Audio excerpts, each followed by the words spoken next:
ಹೈಕೋರ್ಟ್ನಲ್ಲಿ ಏವಿನ್ ಪವಿತ್ರ ಗೌಡ ಜಾಮೀನು ಅರ್ಜಿ ವಿಚಾರಣೆ ಆರಂಭ ಆಗಿದೆ. ಪವಿತ್ರ ಗೌಡ ಪರ ವಕೀಲ ಟಾಮಿ ಸೆಬಾಸ್ಟಿಯನ್ ವಾದ ಮಂಡಿಸ್ತಾ ಇದ್ದಾರೆ. ಈಗಾಗಲೇ ದೋಷಾರೋಪ ಪಟ್ಟಿಯನ್ನು ಹಾಕಿದ್ದಾರೆ, ಅಂದರೆ ಚಾರ್ಜ್ ಶೀಟನ್ನು. ಈ ಮುಂಚೆನೇ ನಾವು ಲೋವರ್ ಕೋರ್ಟ್ನಲ್ಲಿ ಅರ್ಜಿ ಸಲ್ಲಿಸಿದ್ವಿ ಅಂತ ಕೋರ್ಟ್ ಗಮನಕ್ಕೆ ತಂದಿದ್ದೀರಾ, ನೀವು ಚಾರ್ಜ್ ಶೀಟ್ ಪಡೆದಿದ್ದೀರಿ ಅಲ್ವಾ ಅಂತಕ್ಕಂಥ ಪ್ರಶ್ನೆಯನ್ನು ಕೇಳ್ತಾರೆ.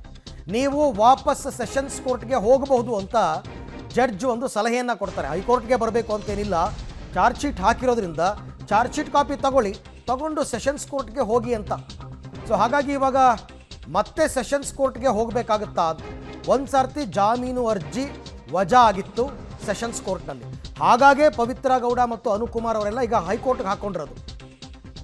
ಈಗ ಮತ್ತೆ ಕೋರ್ಟ್ ಹೇಳ್ತಾ ಇದೆ, ಹೈಕೋರ್ಟು ನೀವು ಲೋವರ್ ಕೋರ್ಟ್ಗೆ ಹೋಗಿ ಅಂತ ಸಜೆಷನ್ ಕೊಟ್ಟಿದೆ.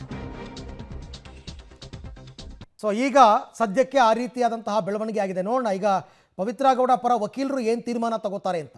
ಟಾಮಿ ಸೆಬಾಸ್ಟಿಯನ್ ಅವರಿವಾಗ ಹೋಗಲೇಬೇಕಾ ಅಂತ.